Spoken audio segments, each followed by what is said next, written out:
Hello student, आज की इस क्लास में आप सभी का स्वागत है।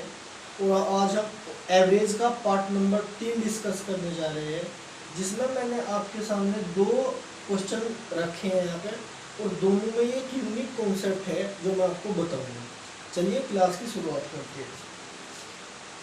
सवाल नंबर पहला, 5 क्रमागत प्राकृतिक संख्याओं का औसत m है। अगली 3 क्रमागत संख्याएं भी शामिल कर ली जाती है तो सभी 8 संख्याओं का औसत m से कितना अधिक होगा, ये बताना। इस सवाल को कराने से पहले मैं आपको एक कॉन्सेप्ट सिखाना चाह रहा, आप उसको सीखिए। अगर मैं कोई भी प्राकृतिक संख्याएं है क्रमागत लगातार कंसेक्यूटिव नेचुरल नंबर 1, 2 और 3, अगर मैं इनके एवरेज की बात करूं तो एवरेज क्या होता है? संख्याओं का योग बटे कुल संख्या। तो मैं कह सकूं 3 और 2 5 और 1 6, 6 डिवाइड बाई 3, तो एवरेज कितना हो गया? 2 हो गया। यहाँ पे हो गया जी। एक अगला नंबर और इंक्लूड करेंगे हम इसमें, 1, 2, 3 और 4, इसका एवरेज कितना हो जाएगा? 4 और 3 7 और 2 9 और 1 10, 10 डिवाइड बाई कितना? 1 2 3 4, ठीक है। 2 2 4 यानी कितना आ जाएगा? 2.5। हाँ जी, आया। एक अगला नंबर इसमें मैं इंक्लूड करूंगा, 1 2 3 4 और 5, इसके एवरेज की बात करेंगे। 5 और 4 9 और 3 12 और 2 14 और 1 15, 15 और डिवाइड बाई कितना? 1 2 3 4, एवरेज कितना आ गया? 3। एक नंबर और इंक्लूड करेंगे हम इसमें, 1 2 3 4 5 6, कितना हो गए? 15 तो यहां तक हो गया था जी।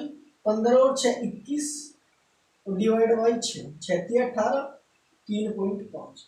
आप यहाँ पे देखोगे, अगर हमने लगातार कोई नंबर इसमें इंक्लूड किया तो यहाँ पे कितने की वृद्धि होगी? 0.5 की वृद्धि होगी। और यहाँ से यहाँ तक कितने की? यहाँ पे भी 0.5 की वृद्धि होगी, प्लस 0.5 प्लस 0.5 प्लस 0.5।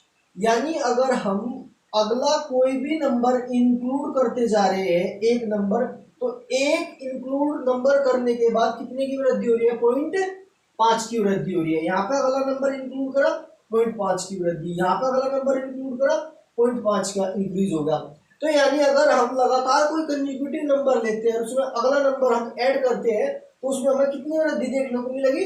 0.5 की, हर एक नंबर इंक्लूड करके। इसमें अगले 3 नंबर इंक्लूड करे गए। भाई 5 जो नंबर थे उनका औसत कितना था? m था। हाँ जी, 3 नंबर और इंक्लूड करे गए, अब नंबर बन गए आपके 5 ये और 3 ये 8, ठीक है। अगर 3 नंबर इंक्लूड हुए तो 0.5 0.5 0.5 यानी 1.5 का इंक्रीज हो जाएगा, 1.5 का इंक्रीज हो जाएगा। औसत क्या हो जाएगा? वो m प्लस 1.5, कितने का इंक्रीज होगा?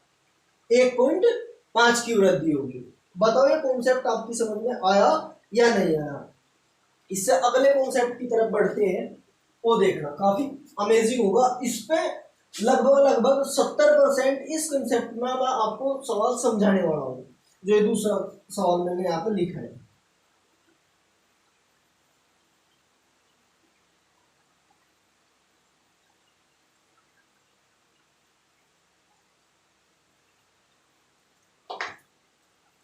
इसमें लिखा गया है, चलो, 3 मित्रों की औसत आयु 23 वर्ष है।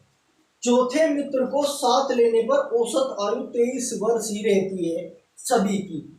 तो चौथे मित्र की आयु ज्ञात कीजिए। इस सवाल को करने से पहले आप एक कॉन्सेप्ट समझो, तब आप इस सवाल पे जाना, तब आपको ये बेटर समझ में आएगा। अगर मैं कोई भी सीरीज ली, 5 10 और 15 की सीरीज ली, इसका एवरेज की बात करूंगा, अगर मैं एवरेज निकलेगा संख्याओं का योग बटे कुल संख्या। यह जो सीरीज है इसका एवरेज हमेशा मिडिल नंबर होगा, तो इसका एवरेज कितना होगा? 10 होगा।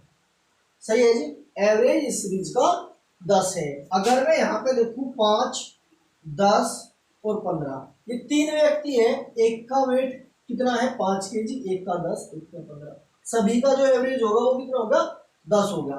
एक बंदा और मैंने इंक्लूड कर लिया इसमें जिसका वेट कितना है 10 kg है। अब एवरेज की मैं बात करूंगा, अब कितना होगा 10 15 और 10 25 और 5 30 और 10 40, 40 डिवाइड बाई 4, एवरेज कितना हो गया 10 होगा, एवरेज 10 होगा। एक लड़का और इंक्लूड करेंगे जिसका वेट 10 kg होगा, 5 10 15 10 और 10, अब कितना हो गया 50 हो जाएगा इसका सम, 50 सम हो जाएगा डिवाइड बाई 5, तो एवरेज कितना 10।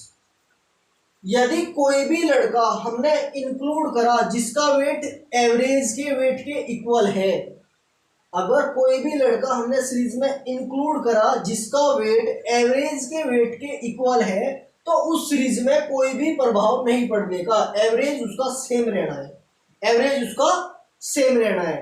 तो इसमें भी यही बात कही गई है, 3 मित्रों की औसत आयु कितनी है 23 वर्ष है, चौथे मित्र को साथ लेने पर, चौथे मित्र को साथ लेने पर औसत आयु 23 ही वर्ष रहती है, तो उसका चौथे मित्र की आयु ज्ञात कीजिए, तो उसकी आयु कितनी होगी 23 वर्ष होगी। आप इसे डायरेक्ट भी कर सकते हैं, लेकिन अगर आप इसे करना ही चाह रहे हैं, ठीक है, एवरेज वाले इस मेथड से अगर आप करना चाह रहे हैं तो इसको कैसे करोगे, चलो यहाँ पे बताऊंगा मैं आपको।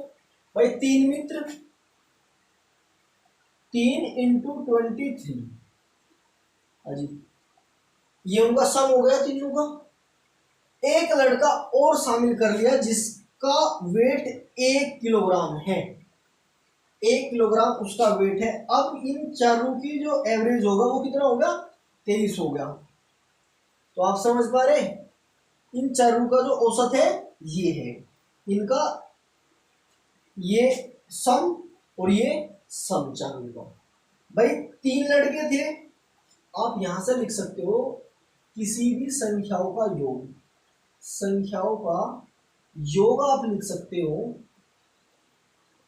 Average multiply by number. तो यहाँ पर अगर मैं तीनों के योग की बात करूं, एवरेज 23 मल्टीप्लाई बाई 3, ये तीनों का एवरेज एक लड़का आ गया जिसका वेट 1 किलोग्राम है, 4 का वेट और इधर भी 4 का वेट इक्वेट कर दिया हमने। आप इधर जाकर माइनस कर दो, a equal to 4 into 23 minus 3 into 23, आप इसमें से 23 कॉमन ले लो, a का वेट आ जाएगा, a का आयु, a की आयु एज, a की आयु आ जाएगी 23 कॉमन हो गया, तो यहाँ से 4 माइनस 3 1 हो जाएगा, 23 मल्टीप्लाई 1, 23 ही उसकी आयु है। बताओ ये सवाल आपकी समझ में आया या नहीं आया। आप इसे डायरेक्ट भी कर सकते हैं, जो मैंने आपको मेथड समझाया कि अगर किसी सीरीज में उसी एवरेज, जितना उस सीरीज का एवरेज है उतना ही वेट लेके कोई बंदा इंक्लूड हो रहा है या उस सीरीज से जा रहा है, तो एवरेज में उसमें कोई फर्क नहीं पड़ने वाला है। सही है जी, ये 2 कॉन्सेप्ट मैंने आपको समझाए और उससे पहली वीडियो भी आप देखो, तब जाकर आपको ये समझ में आएगा।